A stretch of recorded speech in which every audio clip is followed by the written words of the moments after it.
Bien le bonjour. Alors, ça fait un petit moment que j'ai plus mis de vidéo, mais comme je l'avais dit au début, c'est normal. Je ne mitraille pas de vidéo, j'en fais juste au fur et à mesure de, des contenus que j'ai apportés. Parce que je tiens à ce qu'ils soient quand même un minimum finalisés, un minimum réfléchis avant de les mettre en ligne de manière complètement irréfléchie comme font certains youtubeurs. Alors j'ai un nombre important de sujets à traiter. Déjà j'en ai déjà pas mal qui sont listés. Aujourd'hui, on va parler des outils de manipulation de masse. Donc c'est la troisième vidéo de la série. L'objectif un peu de cette présentation, c'est de poser les bases d'une méthode, parce que c'est une méthodologie. Après derrière, c'est à vous de la perfectionner, c'est qu'un premier jet avec beaucoup d'exemples, une certaine classification qui m'est propre, mais à vous de la faire évoluer, quoi. Un MGTOW, c'est quelqu'un qui est libre, qui fait son chemin, quoi. Qui discute avec les autres, qui font leur chemin aussi, hein. Mais du coup, il doit, identifier un MGTOW, doit pouvoir identifier toutes les sources de manipulation, qu'elle lui soit, directe vers lui. Donc c'est une manipulation personnalisée. C'est le cas dans absolument toute discussion, tout langage, puisqu'en fait, effectivement, le but d'une communication, c'est de faire comprendre à l'autre son point de vue. Donc, en quelque sorte, on va dire un peu de le manipuler. Comme il y a une discussion, il y a dialogue, il y a acceptation de la part de la cible du message qui est émis par l'émetteur. Dans le cadre d'une discussion, je dirais les choses sont plus ou moins tacites. Elles sont acceptées de fait. Là où c'est beaucoup moins, fair play, c'est les manipulations de masse. Alors, la classification qui est après, elle est, comme je l'ai dit, c'est la mienne. Bon, j'ai déjà vu d'autres travaux, il y a longtemps. C'est vrai que j'ai pas ressorti ce genre de dossier-là récemment. À mon sens, tous les travaux que j'avais pu voir jusqu'ici, ils étaient incomplets. Euh, vous allez voir par rapport à ma classification, mon approche. Euh, si vous en avez qui sont directement accessibles, vous pourrez peut-être les comparer par vous-même. Euh, je ne sais pas si d'autres auteurs, d'autres youtubeurs, d'autres penseurs ont eu une approche aussi globale que celle que j'ai. En tout cas, j'en ai pas trouvé pour l'instant, il me semble. Sinon, ça m'aurait clairement marqué. Quand quelqu'un fait le boulot, j'essaie pas de le refaire à sa place. Donc, au-delà de la classification, je vous encourage à remettre en question et à enrichir via les commentaires en vous posant systématiquement une question lorsqu'une information vous arrive. Est-ce que c'est une information personnalisée à mon égard ou est-ce un outil de manipulation de masse? C'est un peu la question qu'il faut toujours avoir un peu en tête. En gros, grosso modo, est-ce que je participe à un échange d'informations qui a pour but de me faire changer mon point de vue et donc d'enrichir mon expérience? Ou est-ce que c'est tout simplement quelque chose qui est émis par un émetteur pour des millions de récepteurs dans le but d'appauvrir les points de vue?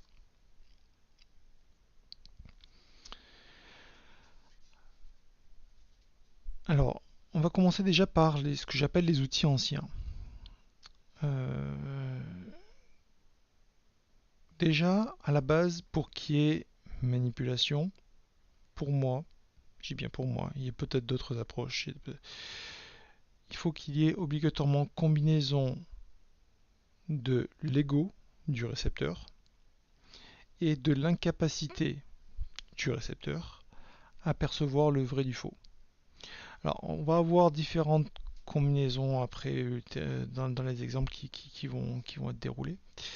Mais donc que ce soit une manipulation, je dirais, personnalisée ou une manipulation de masse, on aura systématiquement donc la présence de l'ego de la personne qui va être manipulée, de la cible, et il y a de l'incapacité ou la façon de déformer la réalité, de euh, présenter les choses autrement, omettre, voilà.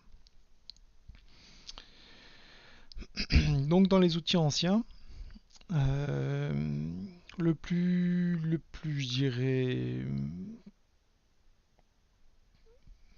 classique, le plus vieux comme le monde d'outils de manipulation de masse, mais en fait c'est la transmission des valeurs par les groupes. Les groupes, ça peut être la famille, donc on transmet les valeurs, et après derrière on les fait siennes, mais sans y réfléchir, sans les remettre forcément en question, ou sinon c'est dans des mécanismes qui sont lents. Un cercle un peu plus large, c'est la tribu, c'est le village, c'est voilà. Il y a les confréries, donc ça c'est les groupes qu'on cherche à intégrer, et puis après derrière, qui ont pareil un peu leur propre message à eux, quoi. Euh, Quand je dis confrérie, c'est au sens large, hein.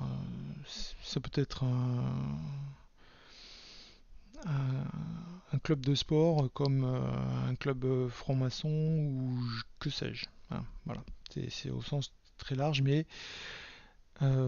qui dépasse un cadre géographique défini. Et puis évidemment, il y a celui du groupe du travail. On parle de culture d'entreprise, on parle de valeurs, machin chose, etc. Et tout. À chaque fois, donc, c'est des valeurs, des informations, des points de vue auxquels on vous demande d'accepter de fait. Alors autant il y en a certains dans lesquels on a baigné depuis tout petit, hein, typiquement la famille, la tribu, etc. Et tout. Quand on grandit, on se frotte ensuite aux confréries, aux groupes, et ensuite au travail, etc. Et au fur et à mesure, c'est vrai que ça a du mal à mieux s'intégrer, à mieux rentrer dedans. Et c'est quelque chose de bien. Dans les mécanismes anciens suivants, on a divisé pour mieux régner. Bah oui, ça c'est le mécanisme imposé par l'armée, par les impôts, par tout pouvoir autoritaire en fait. Et c'est un mécanisme de manipulation de masse, hein, afin d'éviter toute opposition au système. Il est clairement établi, mis en place, de diviser les gens par différents mécanismes, de façon à s'assurer qu'il n'y ait pas d'opposition crédible qui se mette en place. Un autre outil ancien très connu, du pain et des jeux. Alors moi je le renomme en Maslow et du rêve. Parce qu'en fait effectivement le pain c'est un besoin de nécessité de base. Maslow a beaucoup mieux étendu la notion, a beaucoup mieux compris le fait qu'il y avait une hiérarchisation dans les besoins. Donc il n'y a pas forcément que du pain et des jeux, quoi. Là, de nos jours, effectivement, en France, vous n'arrivez plus à mettre du pain sur la table, vous n'arrivez plus à vous nourrir, vous allez avoir effectivement une révolution. Mais vous pouvez très bien avoir la même révolution maintenant de nos jours, simplement en coupant l'électricité ou l'eau courante. Vous pouvez toujours aller chercher l'eau au supermarché, vous pouvez toujours vivre forcément sans électricité, mais votre niveau de confort va tellement baisser qu'en fait, effectivement, d'un point de vue Maslow, ça va plus passer. Et des jeux, en fait, c'est pas des jeux qu'on cherche à vendre. Comme dans notre société de consommation, C'est pas le bien que vous cherchez, qu'on cherche à vous vendre. C'est pas le service qu'on cherche à vous vendre. C'est le rêve qui va avec. Une fois que vous avez le bien, vous avez acheté votre truc sur Amazon, vous êtes parti en vacances à tel endroit. En fait, c'est le rêve une fois que c'est concrétisé, c'est fini, c'est mort. Et puis, il vous reste rien. Donc ça, c'est les publicitaires qui ont bien compris le truc. Eux, ils surfent uniquement là-dessus, quoi. C'est vous vendre du rêve. Et une fois que vous avez touché du doigt ce qu'on vous vendait comme rêve, eh ben, la magie disparaît. Et il faut qu'on vous revende un autre rêve. Voilà. Ça servait à ça, hein, je dirais, les jeux dans l'Antiquité. Alors, la Fear, Uncertainty and Death, donc l'approche peur, côté incertain, la mort qui s'ensuit après derrière, c'est une expression anglaise. On peut traduire tout simplement ça par là, je dirais, une manipulation de type bâton. Un cas classique, c'est les religions antiques. C'est le Dieu tout-puissant qui punit et qui n'offre pas vraiment grand-chose en contrepartie, quoi. Quand je dis les dieux anciens, c'est les dieux païens, etc. et tout, avant l'apparition des religions du livre. En tout cas, c'est comme ça qu'on nous les présente de nos jours. Et donc on peut clairement penser qu'effectivement, avec une telle, je dirais, une telle religion, on pouvait avoir une manipulation de masse uniquement sur la perception du bâton, de la punition. Les religions du livre, elles ont eu une approche un peu plus, je dirais, intelligente. Elles ont apporté la carotte en plus. Bah oui, il faut bien vous vendre du rêve, hein. Donc bah, ça sera la vie éternelle. Ça sera le côté promesse même dans la vie courante de nos jours, d'intégration, de bien-être, de bienfait social. Voilà. C'est les religions du livre. Donc ça, c'était, je dirais, les outils anciens. Maintenant, on va passer à la liste des outils modernes. Et là, il y en a un paquet. Alors, j'ai fait 4 slides différents parce que pour moi, il y a 4 catégories qui correspondent grosso modo à un certain ordre chronologique d'ailleurs. Parce qu'en fait, au départ, vous allez avoir l'endoctrinement de base. Donc ça, c'est quand on est tout jeune. Et, et pourquoi en fait il faut gérer cette structuration? C'est pour abaisser plus ou moins les défenses. Donc au début, va aller chercher les choses les plus simples, les plus évidentes. Pour vous manipuler en fait. On va jouer sur des relations entre l'enfant et ses parents, on va jouer sur les relations entre les enfants entre eux, on va jouer, voilà. Alors moi je distingue quand même dans les tendances un peu, je dirais un peu classiques, un peu, je dirais, pas classiques, mais en tout cas actuelles, modernes. Par exemple, le fait de favoriser toujours le féminin par rapport au masculin, favoriser la femme par rapport à l'homme. Ben oui, parce qu'en fait, la femme est de nature beaucoup plus obéissante que l'homme. Comme je l'avais un peu exposé dans les vidéos d'avant, en fait, la femme a du mal à percevoir le vrai du faux. Quand je dis le vrai du faux, c'est dans l'absolu, sur une feuille de papier. Elle va percevoir un sentiment ou un comportement vrai ou faux chez quelqu'un, parce qu'elle est sensible aux sentiments, aux émotions de quelqu'un d'autre, elle les lit comme un livre, mais les idées, les concepts dans l'absolu, elle a du mal à les percevoir. Et donc, on peut tout à fait facilement, j'irai lui inculquer des valeurs complètement fausses, erronées, contre son intérêt, et elle ne verra même pas. Voilà. Donc déjà des tendances actuelles, effectivement, c'est je dirais de toujours faire en sorte, notamment quand ils sont donc très jeunes, etc. et tout, d'avoir systématiquement des mécanismes qui vont mettre en valeur le côté féminin. Et donc même, donc du coup, comme je vous avais dit, on n'est pas 100% homme, 100% femme, hein. Du coup, ça va être ce côté-là qui va avoir tendance un petit peu à prédominer. Et donc on va avoir une baisse du côté subversif, du côté remise en question de notre environnement, de nos valeurs, de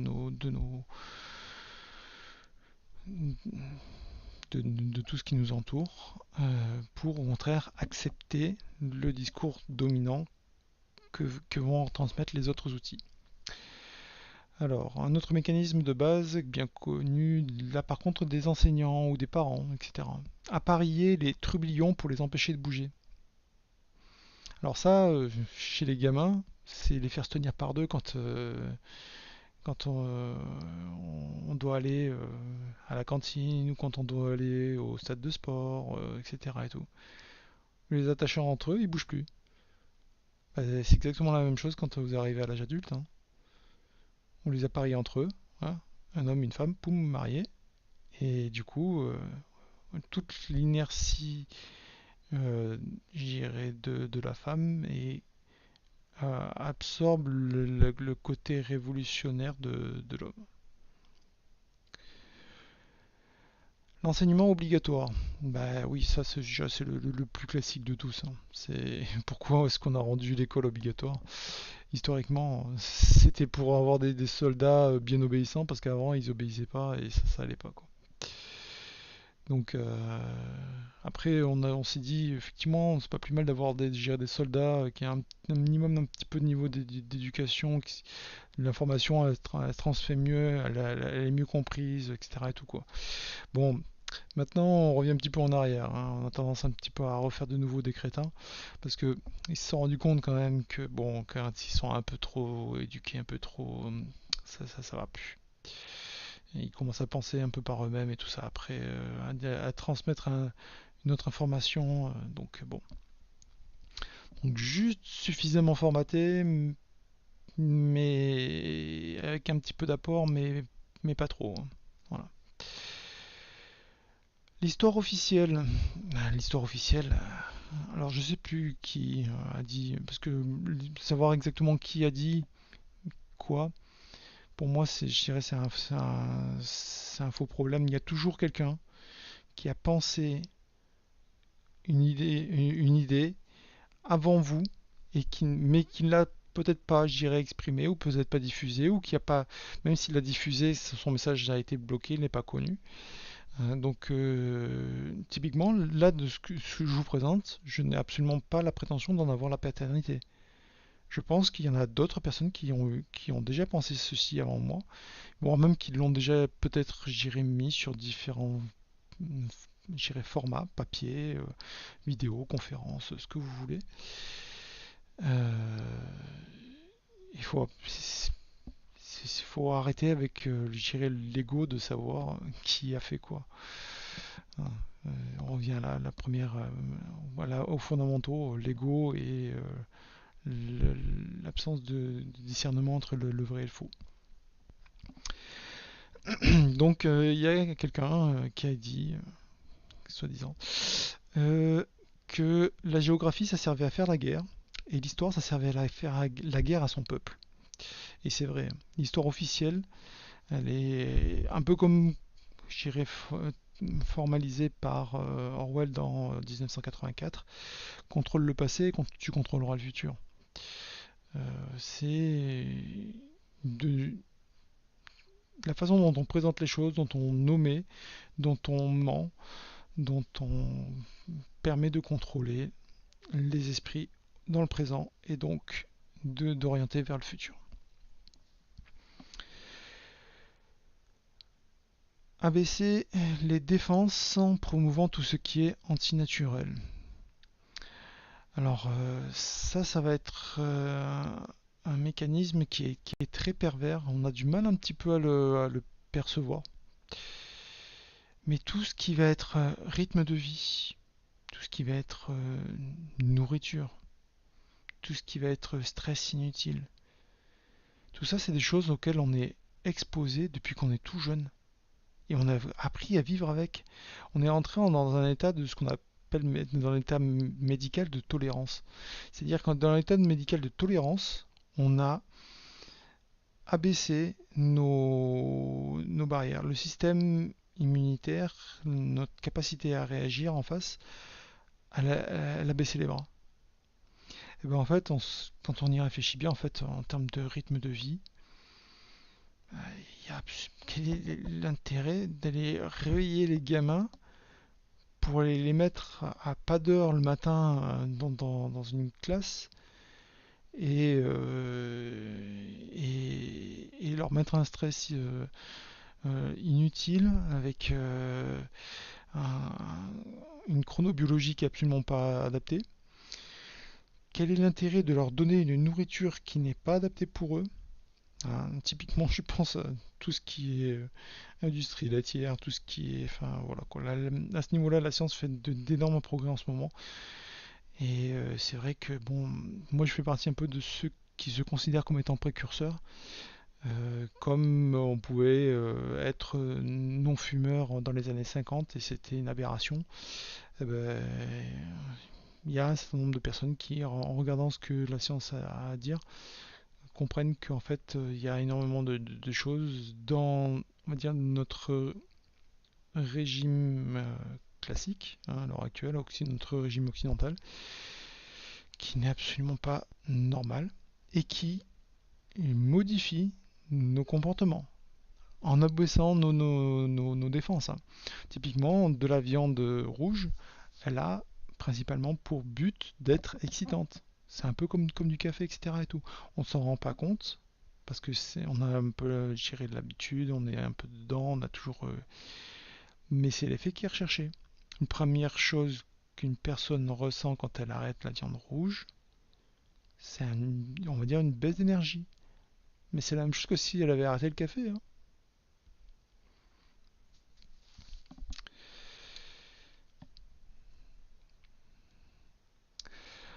Alors, dans les outils modernes, slide 2 sur 4. On passe cette fois-ci à un niveau, on va dire, plus global. Donc là, initialement, c'était le formatage de base.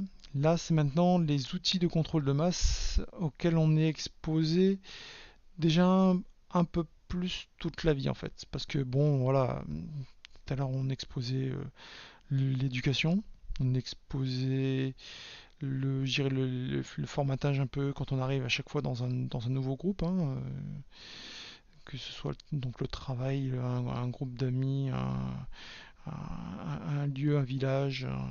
Bon, on change pas trop de famille, hein, ça c'est assez rare. Euh, mais donc on arrive sur des outils de contrôle de masse. Alors historiquement, chronologiquement, en tout cas que l'on sache, le tout premier à avoir apparu, c'est le livre.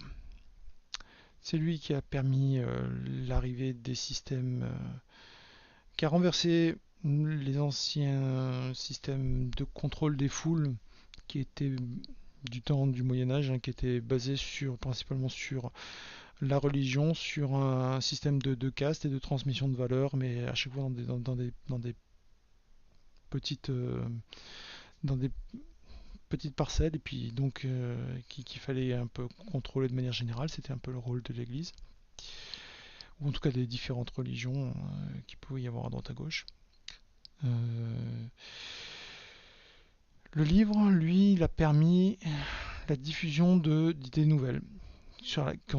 Une chose qu'ont très bien perçu les riches, les marchands, et qu'ils ont utilisé après derrière pour renverser les monarchies et instaurer le système de république avec un système de vote clairement manipulé. Ça, on le savait. Ils le savaient depuis le départ et ils ne s'en cachent même pas. Donc voilà, un émetteur, des millions de récepteurs. C'était le début de l'apparition du concept. Après, on a eu les journaux. Donc c'est un perfectionnement du livre, mais c'est plus, je dirais, qui traite de l'actualité. Parce que bon, le livre c'est bien, mais ça traite d'une seule chose. Mais après derrière, on se rend compte que bon, les sociétés elles vivent et il convient quand même de faire un formatage beaucoup plus au quotidien pour des préoccupations. Voilà. Après, il y a eu l'apparition donc de la radio. On a mis le message auditif en plus. C'était beaucoup plus. Ça rentrait mieux dans les esprits des gens. Parce qu'on n'avait même pas besoin de faire l'effort de lire. On n'avait même pas besoin de faire l'effort d'apprendre à écrire. À lire et à écrire. Après, on a eu la télé. Donc, on a porté de l'image qui bougeait en plus. On a eu les films. Bon, quasiment en même temps que la télé, mais les films, je dirais, c'est encore un niveau encore au-dessus, quoi, par rapport à la télé, quoi. C'était vraiment, je dirais, dans un but de propagande pure. Ça n'a jamais servi qu'à ça. Ça n'a jamais servi qu'à ça. Comme je l'avais déjà dit dans une précédente vidéo, parfois vous trouvez des petites pépites, hein. C'est un peu comme vous pouvez trouver des pépites dans les livres des religions ou d'autres trucs, etc. et tout, quoi. Mais il faut pas s'attarder sur la pépite, hein. C'est plutôt tout le reste qu'il faut voir, quoi. Et dans les outils de contrôle de masse un peu plus récents et un peu plus vicieux, c'est, on va dire, les canaux de diffusion pseudo-alternatifs. Donc on se rend compte qu'effectivement, il commence à émerger quelque chose un peu différent qui s'appelle l'Internet. Et que, en fait, il faut un petit peu canaliser un peu tout ça, quoi. Donc on fait du pseudo-alternatif en diffusant de l'info qui, quand on gratte bien, en fait, elle est tout à fait dans l'intérêt de la classe dominante, de la classe dirigeante du système. Et donc voilà, il y en a qui effectivement qui financent ces activités-là pour qu'elles aient un caractère complètement, je dirais, officiel, etc. Donc à vous, après derrière, d'arriver à savoir qui fait quoi. Parfois ça peut prendre du temps, hein, de séparer le bon grain de livret, hein. Mais bon, avec le temps, la vérité finit toujours par transpercer et on finit toujours un peu par savoir qui on a en face de soi et voilà, quoi. Une petite dédicace à une vidéo toute récente de l'Observateur qui commence à hérisser le poil de certains de ses auditeurs, en fait, hein. Ça m'a bien fait marrer dans les commentaires. Dans le dernier outil, et donc ça c'est un contrôle de masse qui est extrêmement pernicieux, mais en fait c'est la base. Comme je vous avais déjà dit dans une des précédentes vidéos, il y a un anneau qui cherche à assembler tous les autres anneaux et dans l'ombre les lier. C'est c'est les devises, c'est la création monétaire. Vous me pardonnerez l'expression l'argent c'est du temps. L'argent c'est bon, c'est pas l'argent que je voulais mettre, c'est le, le système de transfert économique. Que ce soit donc, j'irais, du troc, que ce soit de l'argent, enfin donc du métal, que ce soit des devises, que ce soit des crypto-monnaies, ce que vous voulez. Ce qu'il faut bien comprendre, c'est que c'est pas le temps, c'est de l'argent, comme disait l'américain, c'est l'argent, c'est du temps. Vous achetez du temps de travail d'autrui. Quel que soit le système, comme je vous ai dit, hein. Et donc, dans un système de devises qui est entièrement contrôlé par quelques-uns, celui qui a la capacité d'imprimer celui qui a la capacité de créer de la monnaie, peut contrôler l'intégralité de nos vies, s'il joue évidemment sur tous les besoins fondamentaux. Il peut absolument tout faire. Ça lui sert à rien d'acheter tout. Une banque centrale, elles peuvent créer tout de suite, là, tout de suite, 20 milliards d'euros, de dollars, etc. et tout racheter. Et on est dans un système communiste. Non, non, c'est bien plus pernicieux que ça. En fait, elles en ont absolument rien à voir d'acheter les choses. Non, ce qu'elles veulent, c'est nous exploiter. En contrôlant la création monétaire, en sachant comment on l'envoie, à quel endroit, ce qu'on en fait, etc. Ils sont capables de contrôler nos vies. On est en fait des esclaves modernes. Au lieu de nous donner juste une pitance et un abri pour pouvoir dormir, en fait, on nous dit tiens, je te donne ça, comme ça, bah, tu peux acheter ta pitance qu'un autre a produit, etc. Voilà et tout. Mais en fait, le seul marionnettiste de tout ça, c'est celui qui crée la monnaie, quoi. Et ça, c'est un outil de contrôle des masses qui est extrêmement, j'irais, qui est extrêmement puissant, quoi, qui est très pernicieux. Euh,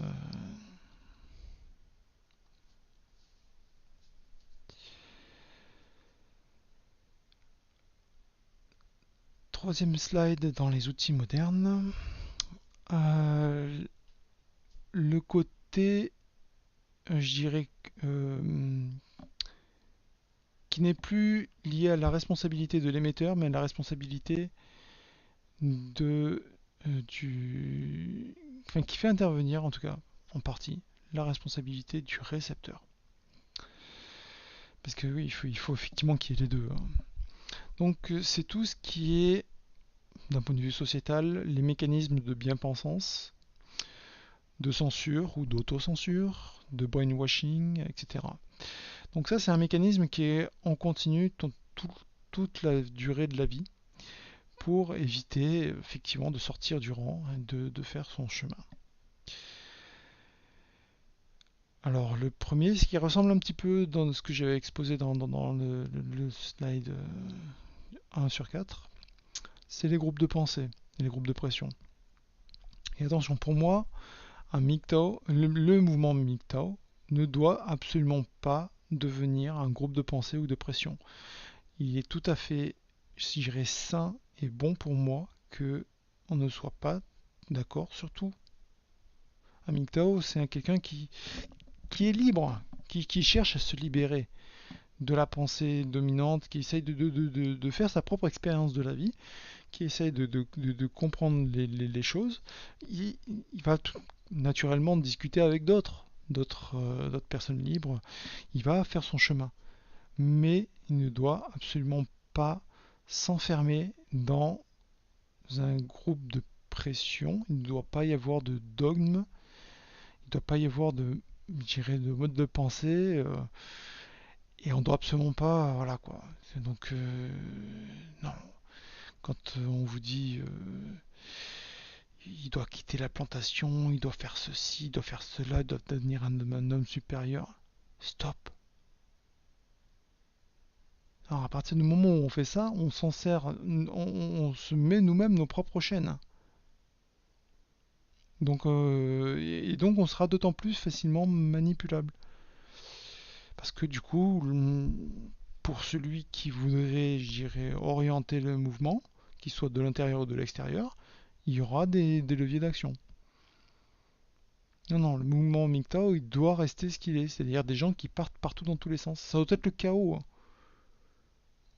On ne doit absolument pas pouvoir, voilà quoi. Je dirais, autant on discute entre nous de choses qu'on expérimente, etc. et tout, autant ça ne doit absolument pas être quelque chose de cadré, quoi.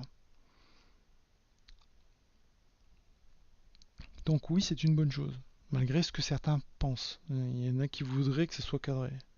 Et ils n'ont pas bien compris, hein, le truc, hein. C'est qu'en se faisant encadrer, on va se remettre nous-mêmes nos propres chaînes. Alors qu'on cherche justement à s'en libérer. Le neurolangage. langage, ou ce que Orwell appelle la novlangue, les neurosciences. En fait, bon, ça c'est toute une catégorie, je dirais, qui élabore des outils de communication de masse. Ça va être utilisé après derrière par la publicité, par les politiques, etc., qui sont détaillés après. Le but ici, c'est de pervertir le sens des mots, d'étudier comment faire adopter un message, typiquement,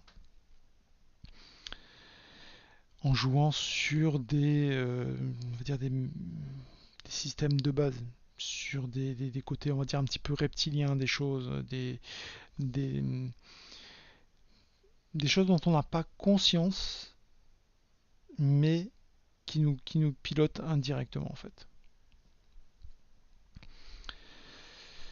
Donc ça, c'est des outils auxquels on est un peu exposé et on a du mal à les percevoir dans le quotidien. Comme je vous dis, ceux qui vont les utiliser le plus, ça va être les publicitaires. Eux, ils ont énormément de pognon parce que effectivement, leurs clients leur emmènent beaucoup et eux, après derrière, avec ce pognon-là, la principale chose qu'ils font, c'est d'investir dans les neurosciences pour essayer de comprendre comment mieux encore nous manipuler. Avec comment jouer sur les timings, sur les couleurs, sur les sons, sur les... Comment, je dirais, mieux soit nous diviser, soit faire tomber nos barrières, soit... Enfin, voilà.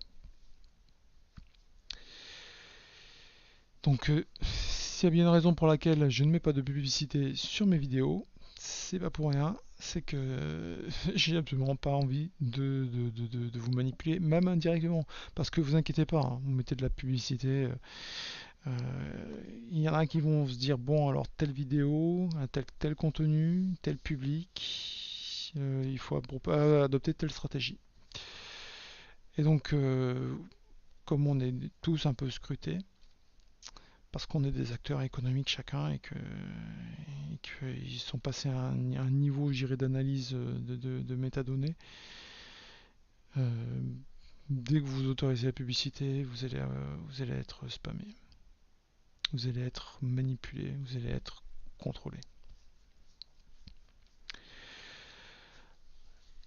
Alors, la novlangue, elle s'exerce aussi dans le langage des politiques, dans un système électif. Je dis bien dans un système électif parce qu'après derrière, on peut concevoir la politique au sens large, donc la participation à la vie de la cité.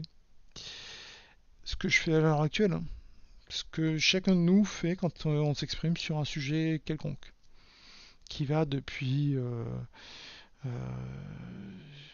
je sais pas moi, les heures de travail, les salaires, en passant par les transports chez soi, la vie sportive, les valeurs, voilà, la vie de famille, tout ça, c'est de la politique. C'est à participer à la vie de la cité. Par contre, des personnes qui sont spécialisées pour exercer un pouvoir qui leur a été délégué par un système électif, là, on va forcément introduire une communication qui a pour but en fait, autant la publicité, elle vend des produits, elle vend des services. Eux, ils vont se vendre eux, les politiques.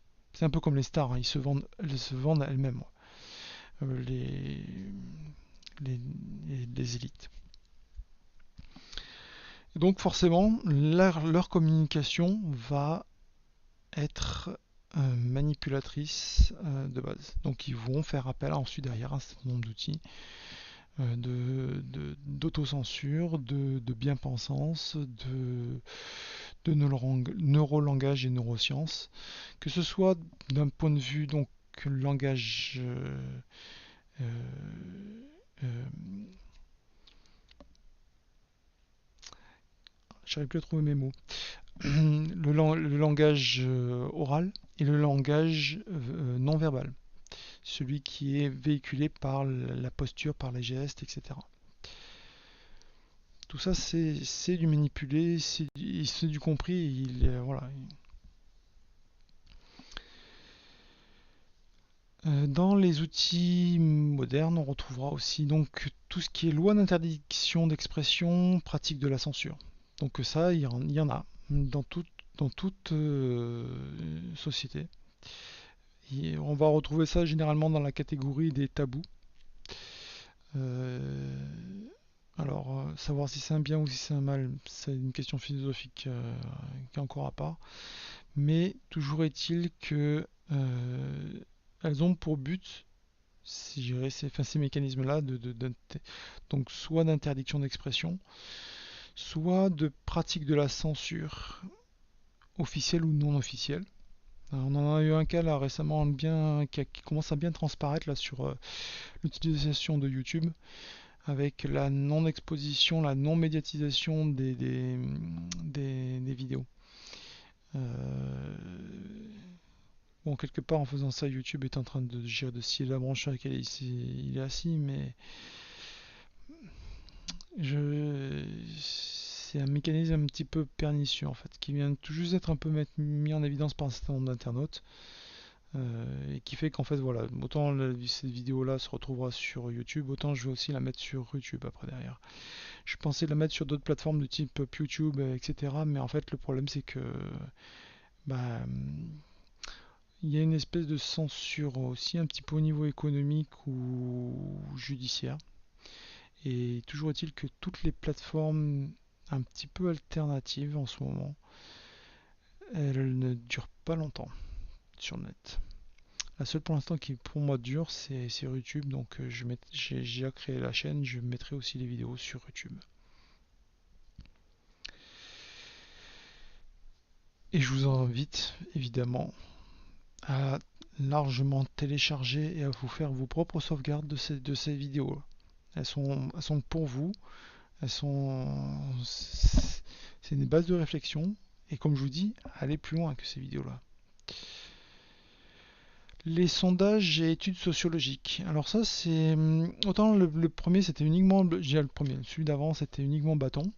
Hein, donc c'était des limites à pas dépasser, et sinon on te tape dessus. Les sondages, études sociologiques, ou les pseudo-articles de il faut faire ci, il faut faire ça, c'est bien, c'est comme si les gens font ci, les gens font ça. En fait, c'est le mécanisme un peu carotte et bâton. On vous dit bon, si tu fais ça, c'est pas bien, mais si tu fais ça, bah tu vois, là tu vas être normal. Et c'est rassurant d'être normal. C'est rassurant d'être normal. Bon, moi, je dirais être normal dans une société qui est malade, pour moi, c'est absolument pas un bon signe, hein, clairement. Mais pour la plupart des gens, c'est bien d'être normal. Donc c'est le côté carotte et bâton. On va montrer, on va orienter les choses, on va créer, de toute façon les sondages sont créés ex nihilo, voilà quoi, c'est complètement du pipeau complet, il n'y a jamais de sondage des personnes. Euh, de façon à non pas, j'irais essayer de comprendre ce qui se passe, ça éventuellement s'ils faisaient des sondages pour, je dirais, comprendre les avis de la population, etc. et tout, mais qui n'ont pas pour but d'être publiés, là, on sait qu'en fait, on va dire, c'est plus de l'étude de marché qu'autre chose, clairement. Et là, ça peut avoir un intérêt, j'irais en termes d'outils, le sondage, quoi. Mais un sondage qui a pour but d'être publié, forcément, c'est un outil de manipulation de masse. Voilà. Le discours des élites, oui, parce j'ai un peu parlé, je dirais, du langage des politiques, mais en fait, il n'y a pas que les politiques, hein. Il y a tous ceux qui sont mis sur un piédestal. Ça peut être ceux qui ont, je dirais, un statut de star, un statut de politique, mais ceux aussi qu'on met en avant avec le statut de diplômé chercheur, gradé, tout le syndrome de la blouse blanche. Euh, Dès qu'on cherche à les mettre en avant, ils ne sont plus ce que vous pouvez penser qu'ils sont. Ce n'est, enfin, une star, c'est pas un modèle. C'est quelqu'un qui passe son temps, je dirais, à mentir et à vivre dans un monde complètement imaginaire, à se mettre dans la peau de différents personnages.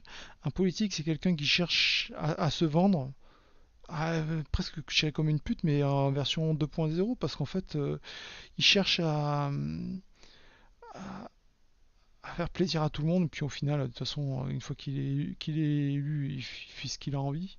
Il trahit à tour de bras. Euh, et ceux qui sont, j'irais, mis en avant avec je dirais, d'autres étiquettes, vous allez avoir le diplômé, le chercheur, le gradé, le, euh, je dirais le bénévole ou le dirigeant d'associations alternatives. Dès on vous les met en avant, c'est mort. C'est qu'il y a un problème. Parfois, c'est même je dirais, sans même que ces personnes-là ne s'en rendent compte, hein. Mais vous inquiétez pas, si le système, je dirais, vous met en avant et vous casse pas tout de suite, vous démolit pas dans la foulée, c'est qu'en fait, vous jouez pour eux. Voilà.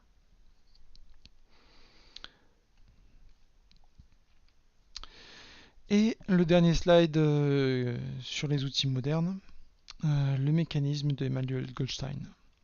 Alors ça, c'est effectivement le bouquin 1984. Alors 1984, pour la petite histoire, il n'a rien inventé du tout, hein, Orwell, quand il a écrit. Il a juste un petit peu romancé le truc. Il a fait juste rajouter un petit peu de dose un peu fantastique, un peu comme un Molière ou comme un Frank Herbert. Quand on veut faire passer un message, on romance un petit peu. Mais en fait, absolument tous les mécanismes qui sont décrits dans le livre, c'est pas qu'il les anticipait, ça existait déjà. Ça existait déjà avant l'écriture du livre et ça avait déjà été étudié par un certain nombre d'auteurs, de chercheurs, etc. Donc quand on dit ah mince, on vit dans 1984, ah mince, ça va être le meilleur des mondes bientôt, et c'est déjà le cas. Les fondamentaux même de ce qui est écrit dedans, on est déjà dedans. Euh, alors, l'Emmanuel Goldstein, pour ceux qui n'ont pas lu le livre, c'est les pseudo-changeurs de monde, les pseudo-révolutionnaires. Qu'ils soient vivants ou passés, hein. On peut servir aussi bien de leur image que de gérer de leur côté un peu à l'heure actuelle, quoi. Ça va être, dans les vivants, ça va être plutôt les partis d'extrême gauche, extrême droite. Ça va être les syndicats, ceux qui vous promettent de lutter contre le patronat qui vous exploite. Ouais, enfin, comme il disait bien Coluche, le capitalisme c'est l'exploitation de l'homme par l'homme et le syndicalisme c'est l'inverse. Ouais, c'est un très très bon résumé. Et dans les mécanismes d'Emmanuel Goldstein qui avait été décrit, c'est le fait, je dirais, de tuer dans l'œuf toute velléité de révolte. Dans les mécanismes, on peut donc, je dirais, aller se noyer dans des systèmes qui sont volontairement faits pour, je dirais, vous pomper votre énergie, vous, vous rendre complètement inerte. Typiquement, un syndicat, quand ils font des manifs, etc. et tout, hein, c'est que juste ils sentent que la population elle est un peu trop énervée. Alors hop, hop, on prévoit une date, voire deux ou trois, mais jamais trop, je dirais trop proche et tout. Faudrait pas que ça crée de mouvements de cinétique incontrôlables. Et puis sur ces petites dates-là, là, on emmène tout le monde prendre l'air, on s'égosille un petit peu. Voilà, une fois que tout le monde c'est un petit peu dépensé et que les énergies sont retombées, eh ben, on rentre chez soi gentiment et puis on continue à obéir au système, quoi. Mm. Mais les mécanismes, ils ne sont pas juste ceux-là en fait. Il y a aussi, je dirais, tous les décrédibiliseurs volontaires qui travaillent à amalgamer les alternatives et les mensonges grossiers. Ça va être ceux qui vont, je dirais, se prétendre de l'alternatif euh, pour mettre en même temps dedans des conneries du style la Terre plate, quoi. Ou du style... enfin, que des sujets ultra polémiques. On va vous mettre en même temps, donc du coup, dans le même, enfin, je dirais, la personne qui n'a pas le temps ou n'a pas surtout l'envie, parce que le temps on peut le prendre. S'il n'a pas l'envie, il n'a pas l'énergie, il n'a pas le courage d'étudier les choses. Euh, Qu'est-ce qu'il voit lui de gérer d'une vue globale? Il voit que dans ceux qui se prétendent alternative, il va y avoir en même temps des gars qui disent que la Terre est plate, euh, et ceux qui au contraire ont une approche vraiment structurée, fondée avec des faits, avec des incontournables, une approche en tout cas qui est de recherche et de discussion qui est honnête sur, je sais pas moi, la nourriture, les vaccins, euh, comment ça s'appelle, l'histoire de manière générale, avec pour lutter contre toutes les manipulations. Euh, que ça, enfin, bon, il y a la pléthore de sujets, on va dire, dits un peu alternatifs, quoi. Euh, mais on va, le système sent qu'il va perdre un peu la main dessus, que beaucoup de, je dirais, d'esclaves du système vont pouvoir s'autonomiser, vont pouvoir se rendre indépendants du système. Ben, un des mécanismes qu'ils vont pouvoir utiliser, c'est ça, c'est de faire peur aux autres esclaves qui sont encore emprisonnés en leur disant ouais, ben tu as vu là, enfin voilà quoi, il y en a un qui est parti avec les autres là-bas et tout, mais bon, voilà quoi, il s'est noyé quoi. Oui, bon, on a clairement pris un corps, on l'a noyé, on l'a mis avec, et puis mais par contre, on ne te dira pas qu'il y en a 10 autres qui sont partis, qui font leur vie, et il n'y a pas de souci, quoi. Mais eux, ils vont pas revenir pour je dirais, mentionner aux esclaves de partir. Ça, c'est un mythe. Il n'y a que les esprits éveillés qui se laissent attirer par la lumière, les autres, ils se laissent éblouir.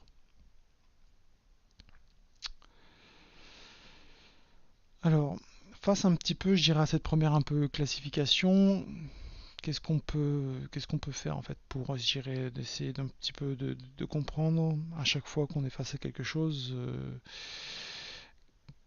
est-ce que c'est un outil de manipulation de masse ou pas, quoi, en fait. En fait, il y a un certain nombre, je dirais, de petits réflexes que je trouve assez intéressants à avoir toujours sous le coude. La liste n'est pas exhaustive, hein, si vous en avez d'autres, moi je suis preneur. Un des premiers trucs à avoir, par exemple, c'est regarde qui tu n'as pas le droit de critiquer pour savoir qui te dirige. C'est pertinent dans la mesure où si c'est vraiment lui qui est ton patron, celui que tu as pas le droit, enfin ton patron, d'un point de vue sociétal, d'un point de vue organisationnel, si tu émets des critiques envers quelqu'un, envers un groupe, et que après derrière t'en prends plein la tronche, bah en fait c'est lui qui va, j'irais, utiliser les outils de manipulation de masse au quotidien. C'est pas compliqué. Alors, ça peut être, je dirais, un de ses sous-fifres, hein. C'est pas forcément lui-même qui sera en charge. Il y aura parfois des étages encore au-dessus, hein. Mais en tout cas, ça va être un de ceux qui aura accès à l'outil de manipulation de masse. Quand tu veux savoir à qui profite le crime, suis la piste du pognon. Bah oui. Alors c'est pas forcément très facile à remonter, très facile à identifier, Mais si à chaque fois qu'on est face à une information, on se pose la question à qui ça va profiter cette histoire? Si la réponse c'est à personne en particulier, ça va profiter à tel ou tel individu ou à tel individu, mais pas à un groupe, là on peut se dire qu'il y a quelque chose d'intéressant, que c'est une démarche d'émancipation, de libération. À partir du moment où on peut arriver à identifier qu'il y a un ensemble de faisceaux communs qui vont dans une même direction, que c'est un groupe, que c'est... Ah, ça pue. Alors, dans les mécanismes qu'il faut avoir, ne jamais sous-estimer la résistance au changement de l'être humain. Alors ça, c'était une phrase que j'avais retenue d'un documentaire. C'était un psychiatre qui avait mentionné le truc. Alors, il faudrait que j'arrive à retrouver. Ça fait un moment que je n'ai plus vu cette vidéo. Et le gars, il parlait des gens qui étaient en dépression. Et il disait, les gens, ils sont capables de te décrire précisément ce qu'ils vivent, quel est le calvaire qu'ils vivent. Ils sont capables de dire qu'ils sont pas bien dans cet état. Mais en même temps, c'est un état qu'ils connaissent. Et par réflexe, par mécanisme, je dirais, de résistance, qui fait partie de nos mécanismes qui nous ont permis de survivre. Ça fait partie de nos mécanismes de survie. On a développé une résistance au changement. On va dire presque une opposition à une source de stress, en quelque sorte. Et quelqu'un qui est manipulé, à qui on a vraiment réussi à inculquer des notions, et on l'est tous plus ou moins, on vient, je dirais forcément d'un niveau divers et varié, mais on vient d'un niveau où on était ultra manipulé. Comme je vous dis, on a tendance de nos jours maintenant à avoir une ouverture de la société, on a transité d'air, je pense. On est arrivé à un pic de mensonges et de manipulation. Maintenant, on va transiter vers un monde où ce sera plutôt la vérité qui va dominer, quoi. Mais quelqu'un qui est manipulé, ben, même s'il sait qu'il est un peu manipulé ou autre, ben en fait, si on lui met sous le nez directement les idées, les choses qui vont lui changer, qui risquent de lui changer sa façon de voir le monde, ben, il est possible, c'est pas forcément obligatoire, on a chacun plus ou moins notre capacité d'adaptation quotidienne, hebdomadaire, voilà. On a une certaine dose, au-delà de laquelle ça passe plus. Et chacun, ça passe plus très vite.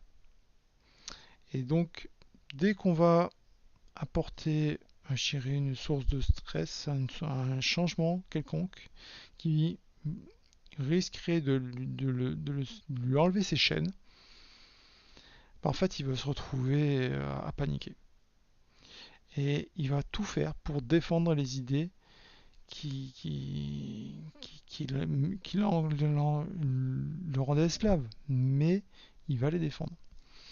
Et ça, on va le retrouver donc d'un point de vue individuel, mais d'un point de vue aussi de groupe.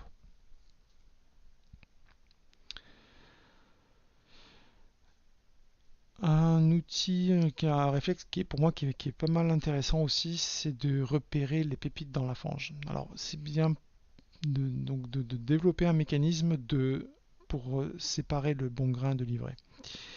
Et ça, quand on a, je dirais, ce réflexe-là, quand on est capable de faire ça, on est capable de comprendre que effectivement, c'est de la fange. Il faut pas se laisser, je dirais, éblouir par quelques pépites, quoi. Et que quelques pépites dans la fange, ça va être un calvaire pas possible pour les séparer. Donc soit on est patient et effectivement on les extrait une à une, et là ça va être chiant. Soit en fait on dégage ça et puis on repart sur une base propre. Mais c'est un mécanisme qui, je pense, alors soit volontairement, soit, je dirais, par le fruit du hasard, hein, mais qui a permis, ou qui permet encore, certaine manipulation de tenir. C'est le fait d'avoir encore, je dirais, des pépites de réflexion, de crédibilité au sein d'un océan d'immondices. Toujours est-il qu'en fait, quand vous émettez un message, quand vous avez un discours, observez la réaction du système. Alors du système, c'est, je dirais, l'intégralité, c'est la société, etc. Voilà. Et quand le système commence à lutter contre vous, alors c'est lutter au départ, ça peut être soit essayer de vous rendre silencieux, soit j'irai vous démolir, soit agir, faire pression indirectement via d'autres cercles autour de vous pour vous isoler et éviter que vous puissiez être contagieux. Mais à partir du moment où le système commence à lutter contre vous, bah en fait, vous savez que vous êtes quand même sur la bonne voie de l'émancipation du formatage.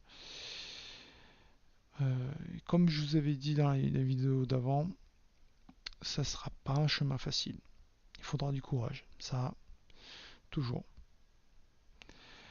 Il faudra aussi avoir, j'irai, de la patience envers ceux qui sont encore prisonniers de leur chaîne.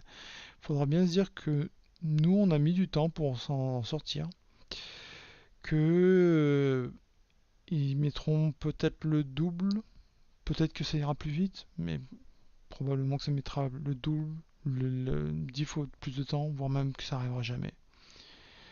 Qu'ils n'arriveront pas à se libérer de leur chaîne. Et que dans la durée, dans le temps, ce qui pourra, à mon avis,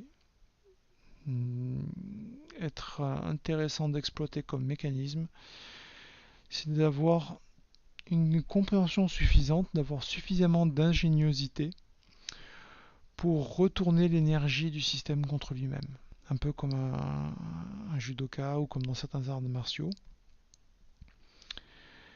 D'utiliser l'énergie du système de façon à la retourner contre lui-même. Ça ne sera pas forcément facile, parce que comme je vous dis, ça demande une approche très fine. Il faut vraiment comprendre qui fait quoi, avec quels outils, pour manipuler les foules. Et donc à partir de là, éventuellement, de pouvoir se dire, ok, toi, je vais me débrouiller pour te retourner contre le système. Pour que ton outil que tu es en train d'utiliser, en fait, tu l'utilises contre le système. Pour moi, je pense que c'est une approche qui est intéressante, qui a investigué. Il peut y avoir d'autres stratégies. Je suis ouvert à vos avis.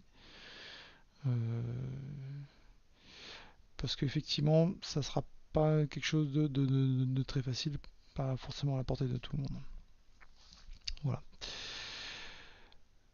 Donc voilà pour la fin de cette vidéo que je mettrai, comme je vous ai dit, sur d'autres plateformes. Alors donc systématiquement avec le même nom d'utilisateur, Atlantis Arch. N'hésitez pas éventuellement à la faire suivre. Je vous demande pas de gérer de liker ou autre, de commenter, ça oui, ça je suis, et notamment de gérer de vos critiques, même sur la forme ou autre. Là j'essaie d'un peu de monter le son parce qu'on m'a dit que les vidéos précédentes elles ne sont pas suffisamment fort. Alors en plus là bon j'ai eu des modifications sur mon PC à faire, donc j'ai perdu les paramétrages de base. J'espère avoir fait une vidéo où du coup on m'entendra un peu mieux. Voilà, donc j'ai plein d'autres vidéos, plein d'autres sujets à traiter. Certains que j'ai commencé un petit peu à déblayer, j'ai commencé un petit peu à faire des drafts. Ça me prend du temps de faire des choses autrement qu'à la va-vite. Mais je pense que c'est nécessaire que ça soit comme ça parce que pour moi il faut qu'il y ait un discours différent de ceux qui sont actuellement mis en avant par les estampillés MGTOW. Euh, je pense qu'il y a un besoin un peu à ce niveau-là, quoi. Voilà. Et puis de toute façon, j'aime pas faire je dirais d'improvisation et de choses un peu au pied levé, quoi. Donc pour l'instant, je dirais il n'y a pas non, c'est pas pour l'instant, il n'y a pas de pub, il n'y aura jamais de pub. J'ai pas encore prévu, je dirais, d'éventuels systèmes de financement. C'est une chose qui m'a trotté par la tête, non pas pour éventuellement, je dirais, financer ma réflexion. Celle-là, elle est propre à moi et je la donne gratuitement. Je pense plus par rapport à une actualité dans la sphère MGTOW qui a circulé un petit peu là et qui commence un petit peu à me poser des questions. C'est par rapport aux problématiques de censure et par rapport aux problématiques du fait qu'en fait on ne peut pas attendre, enfin espérer enfin résoudre quelque chose en utilisant le même mode de pensée que ce qui a généré le problème. Et clairement, les plateformes de type YouTube, etc., fonctionnent comme une télé. Et donc, on ne peut pas utiliser non plus des outils de type un peu MOOC ou autre, parce qu'en fait, on va se retrouver à avoir une rigidité qui va être complètement préjudiciable à je dirais, la dynamique qui essaie de se mettre en place.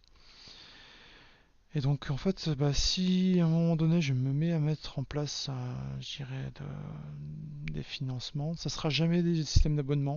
Ça, c'est niet. Parce que ça incite à faire du volume, à faire du populisme, à faire... non. Moi, je fais de la qualité et je fais de l'information qui dérange. Et je tiens à ce qu'on me donne de l'information qui dérange en contrepartie. Donc ça sera jamais des trucs du style Patreon ou autre. Par contre, je vais peut-être réfléchir à avoir un autre système de gérer un petit peu de contribution suite à chaque vidéo, à chaque visionnage. Non pas pour moi, mais il y en aura peut-être besoin pour financer des frais d'outils, de plateformes, voilà, de serveurs, etc. C'est encore à l'état complètement embryonnaire, hein, mais je pense qu'à un moment donné ou un autre, on va un peu se retrouver face à une évidence qui fait qu'en fait, bah, effectivement, je dirais comme toute force économique, le fait d'avoir des outils qui nous permettent de communiquer, de gagner du temps de nos jours. Hein, ça m'évite d'avoir à taper à la porte de chacun et puis d'aller porter le message et de répéter systématiquement. Alors déjà, même si je devais faire le tour de mon propre village comme ça, je mettrais un bon bout de temps. Donc les outils internet me permettent de gagner du temps, donc du coup, ils ont forcément un coût. Quand quelque chose est gratuit, c'est que c'est toi le produit. Donc en fait, et comme je tiens absolument pas à être un produit, il va falloir que je réfléchisse à une autre méthode de financer un peu tout ça. Voilà, c'est la fin de cette vidéo. N'hésitez absolument pas, comme je vous dis, à la commenter, à me faire part de vos interrogations, et éventuellement à faire vos propres vidéos aussi, en réaction à ceci. Et donc dans ce cas-là, de me le faire savoir, de me faire connaître leur existence. Voilà, bonne fin de journée.